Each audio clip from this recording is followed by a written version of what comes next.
Hello, student. Very good morning to all of you. Welcome to another video lecture session for taxation. We are already started a last unit of your syllabus, deduction and relief, and we already complete two session for this chapter. So here we are going to start with last session of this chapter and also of your syllabus. Deduction for donation, etc. Deduction in respect of donation, section 80G. An SSE is entitled under section 80G to claim deduction in respect of donation made to certain national fund, to the government or any local authority to be utilized by them for any charitable purpose or to any fund or charitable institution fulfilling certain conditions.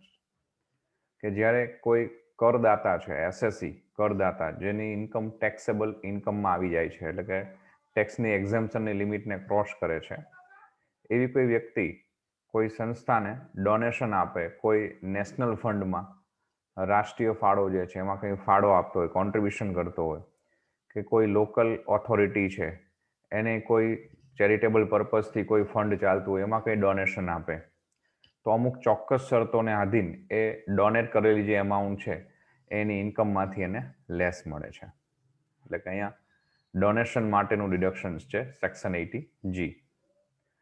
Condition two B satisfied two claim deduction કે તમે જે donation આપેલું છે એ ડોનેશનને deduction તરીકે claim કરવું હોય એટલે deduction તરીકે બાદ કરાવી હોય રકમને તો શરતો શું છે તો નીચેની શરતો છે એનું પાલન થવું જરૂરી છે.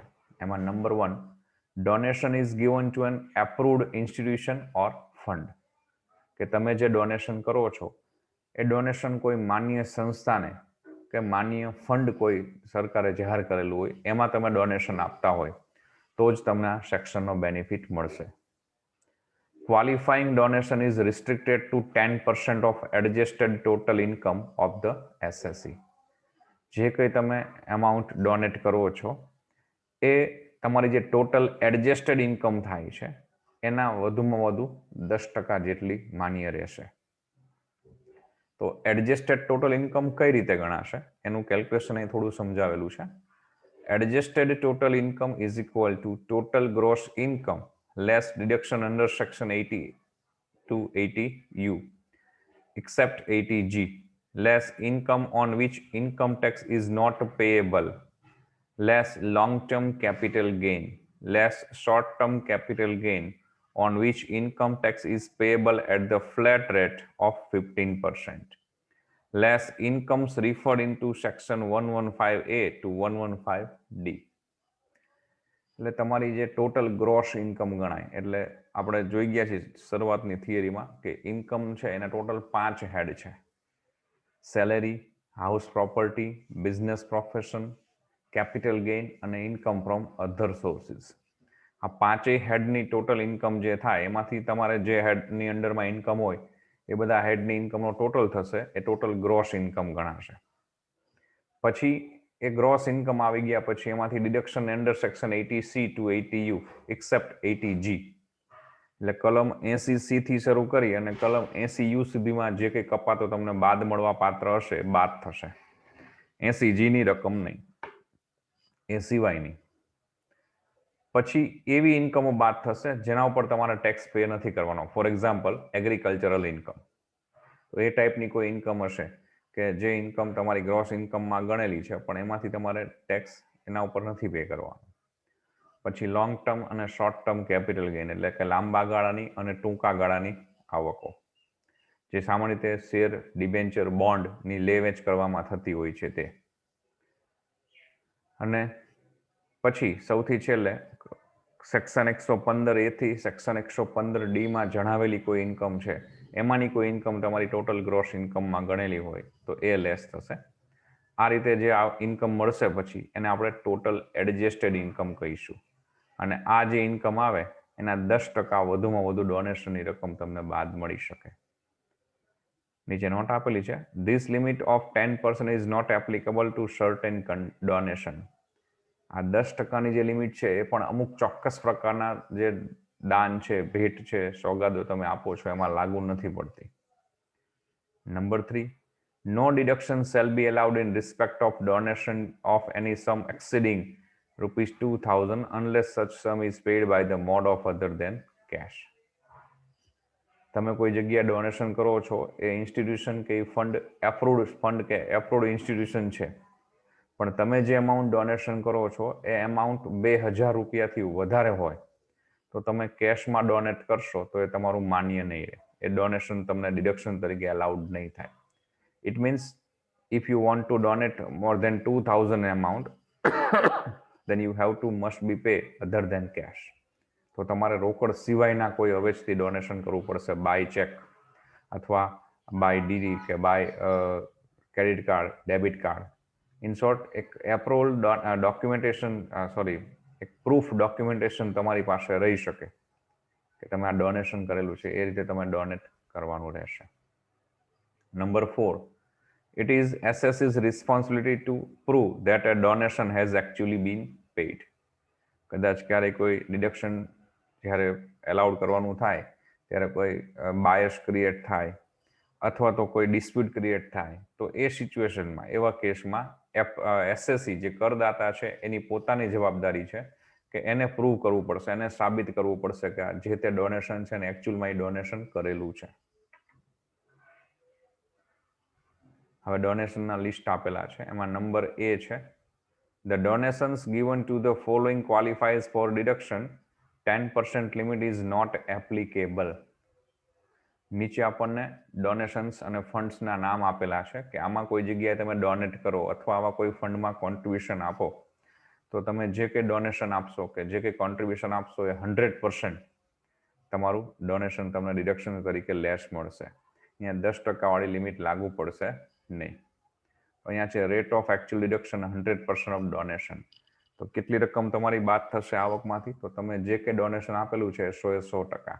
એમાં નંબર 1 છે national defence fund, number 2 prime minister national relief fund, number 3 prime minister Armenia earthquake relief fund, Africa fund, એમાં public contribution in India, donation to national foundation for communal harmony, donation to approved educational institution, university of national importance, donation to any Jilla Saksharta Samiti, donation to Maharashtra Chief Minister Relief Fund, donation to any fund set up by the state government of Gujarat exclusively for providing relief to the victim of earthquake in Gujarat, donation to National Blood Transfusion Council and State Council for Blood Transfusion, donation to National Cultural Fund or the Fund for Technology Development and Application set up by the central government,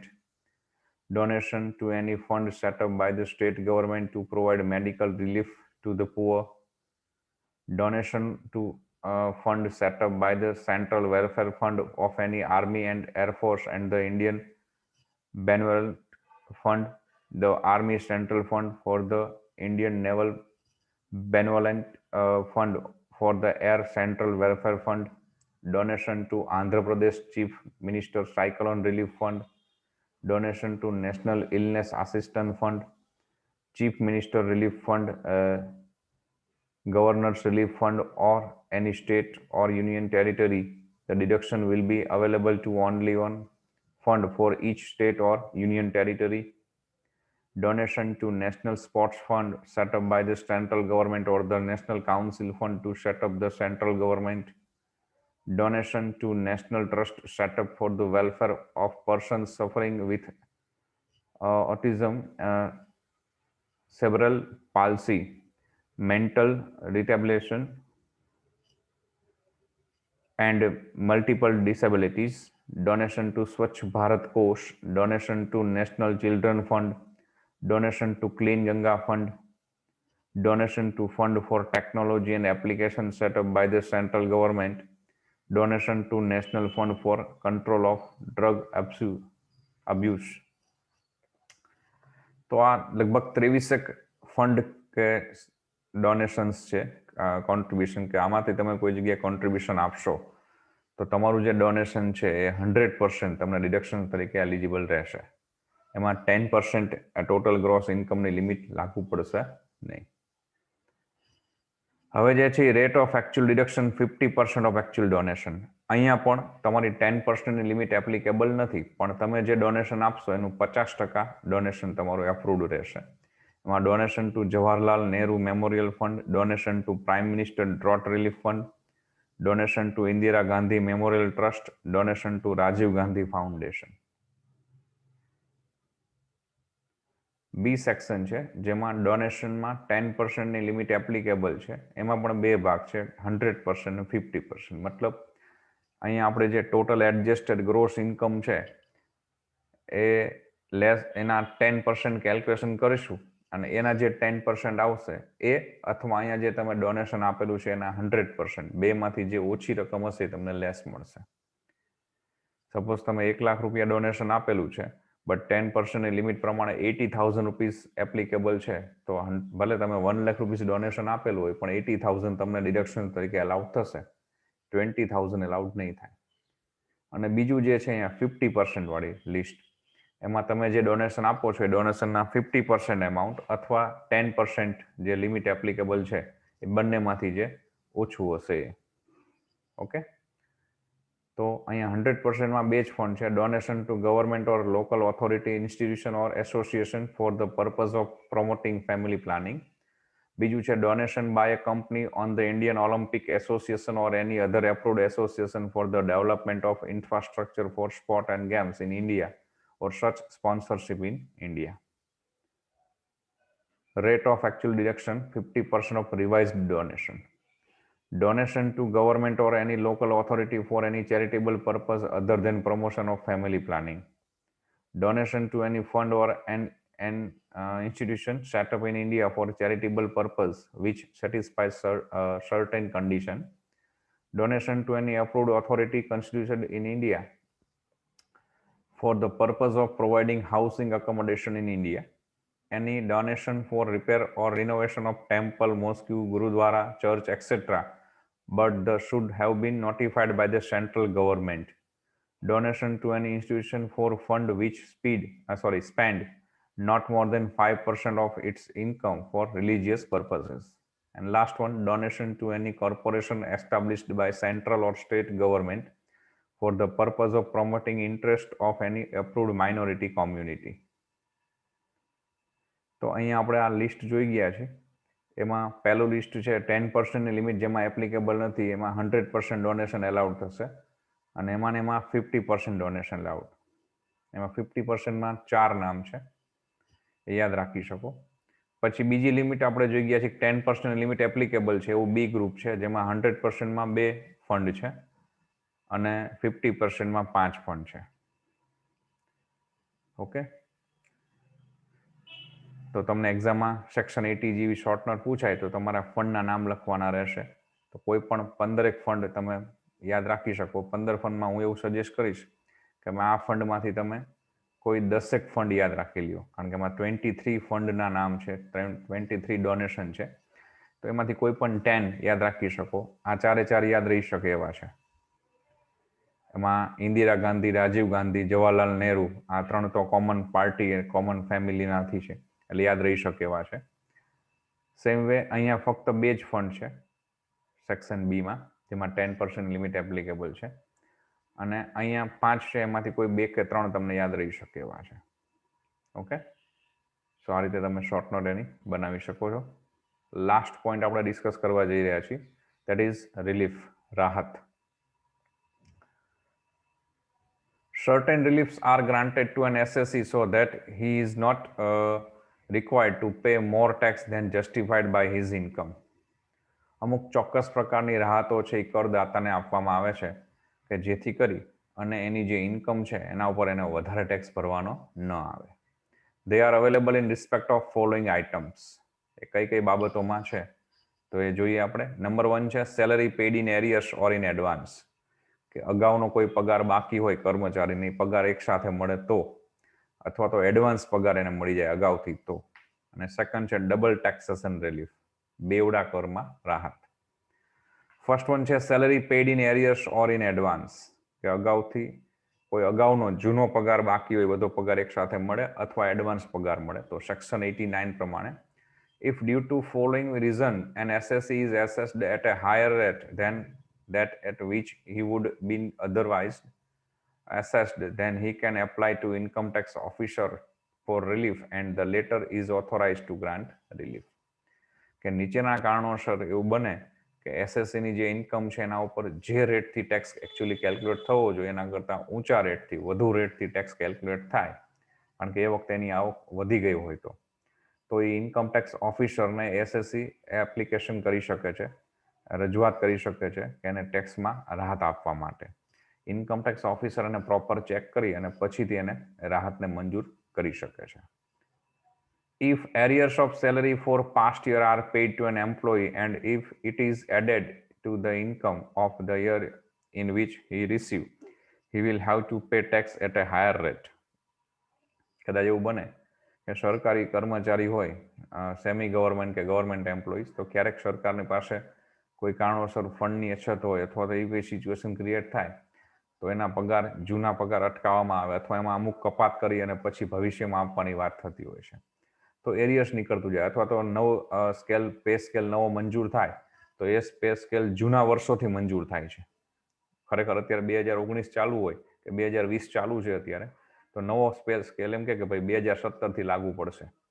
તો actually 3 વર્ષ pass થઈ ગયા છે, પૂરા થઈ ગયા, પણ એનો પે સ્કેલ 17 થી સુધારો આવે તો 2017 થી શરૂ કરીને 2020 થી હવેથી એનો પગાર નવા સ્કેલ પ્રમાણે મળે. પણ 17 થી 20 વચ્ચેનો નવો સ્કેલનો પગારનું શું? તો એ પગાર એરિયર્સ અગાઉનો બાકી નીકળે એમ્પ્લોયીનો, તો એ પગાર ગવર્મેન્ટ ભવિષ્યમાં એમને ચૂકવવાનો પ્રોમિસ આપે છે અને ભવિષ્યમાં સરકાર પાસે જ્યારે ફાઇનાન્શિયલ કન્ડિશન હોય ત્યારે ચૂકવે છે.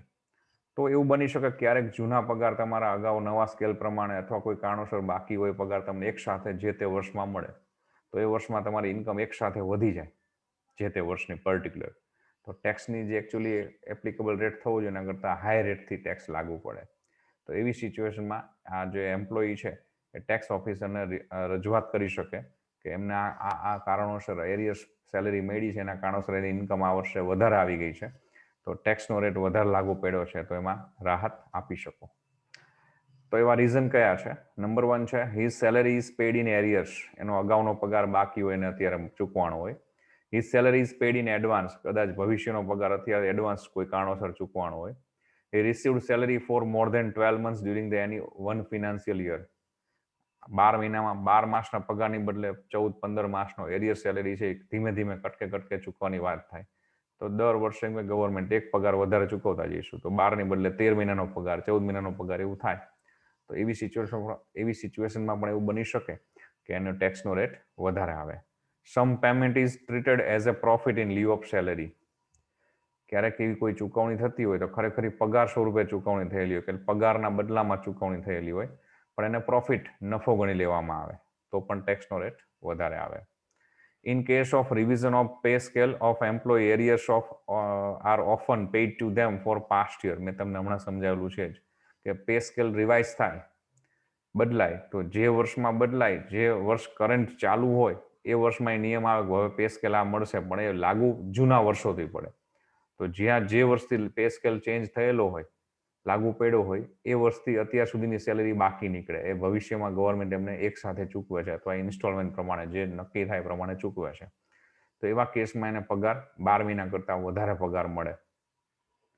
In such cases the employee can apply to the income tax officer for to grant relief. આવા પરિસ્થિતિમાં, આવા કેસમાં એમ્પ્લોયી છે એ ટેક્સ ઓફિસરને વિનંતી કરી શકે, રજૂઆત કરી શકે કે એને રાહત આપવામાં આવે ટેક્સની બાબતમાં.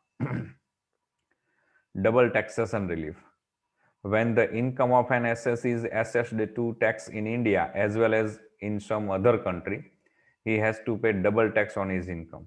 ક્યારેક એવું બને તો કોઈ કરદાતા છે એને ભારતમાં પણ આવક ઉપર ટેક્સ પે કરેલો હોય અને એ ઇન્કમ બીજી કન્ટ્રીની હોય તો બીજી કન્ટ્રીમાં પણ એને એ જ ઇન્કમ ઉપર ટેક્સ પે કરેલો હોય. Hence, it is laid down in section 90, 90A and 91 the central government may enter into an agreement with foreign government. તો આવી બાબતો માટે કલમ 90, 90A અને 91, 91માં કેન્દ્ર સરકાર દ્વારા એક એગ્રીમેન્ટ બનાવવામાં આવે છે ફોરેન ગવર્મેન્ટ વિદેશી સરકાર સાથે. First, for grant relief in respect of income on which tax is paid in both the countries. કે કદાચ કોઈ એવી આવક થઈ હોય કે જેના ઉપર બંને દેશોમાં એના ઉપર કર ચૂકવાનો હોય તો એમાં રાહત આપવા માટે. અને બીજું, for the avoidance of double taxation of income in both the countries. અને બંને દેશોમાં એક જ આવક ઉપર બેવડા કરમાંથી મુક્તિ આપવા માટે, ટાળવા માટે. તો આવા એગ્રીમેન્ટ ઇન્ડિયન ગવર્મેન્ટ છે ફોરેન ગવર્મેન્ટ સાથે સામાન્ય રીતે કરતી હોય છે. If there is no such agreement with any country, then the Indian resident who prove that he is in respect of his income outside India, he has paid tax in that country, then he is entitled to a deduction from income tax payable by him in India. Thus, this deduction is calculated at the rate which is lower in two countries on the double tax income. ક્યારેક એવું બને કે કોઈ resident in India એટલે ભારતીય રહીશ છે અને જે તે દેશમાંથી આવી ઇન્કમ થયેલી હોય બીજી કન્ટ્રીમાંથી, પણ એ કન્ટ્રી સાથે ઇન્ડિયન ગવર્મેન્ટનો કોન્ટ્રાક્ટ આ ડબલ ટેક્સેશન રિલીફ માટેનો ન થયેલો હોય, એગ્રીમેન્ટ ન થયેલા હોય, તો એવા કેસમાં એ જે એસએસઈ છે, જે પર્સન છે કે જેને એ કન્ટ્રીમાંથી ઇન્કમ થઈ છે એને ઇન્ડિયામાં પણ ટેક્સ પે કરવો પડે છે. તો એવી સિચ્યુએશનમાં ઇન્ડિયન ગવર્મેન્ટ પાસે એવી ઓથોરિટી છે કે ઇન્ડિયન ગવર્મેન્ટ બંને ટેક્સનું કેલ્ક્યુલેશન જોવે છે, જે દેશમાં ટેક્સ એને ભરેલો છે અને ઇન્ડિયામાં જે ટેક્સ ભરવાનો થાય છે. બેમાંથી જે ટેક્સનો દર ઓછો છે અથવા જે ટેક્સની અમાઉન્ટ ઓછી થાય છે એ ટેક્સ એને ભરવાનો, બીજા દેશમાંથી એને બીજા ટેક્સમાંથી એને રાહત આપવામાં આવે છે. તો આ રીતે એનું બેવડો જે કર છે, ડબલ ટેક્સ છે, એમાંથી એને રિલીફ મળે છે. ઓકે, તો અહીંયા આપણું આ ચેપ્ટર કમ્પ્લીટ થાય છે. સેમ વે અહીંયા આપણો સિલેબસ પણ પૂરો થાય છે. સો keep continue practice with reading and do sum practical question also. All the best for exam.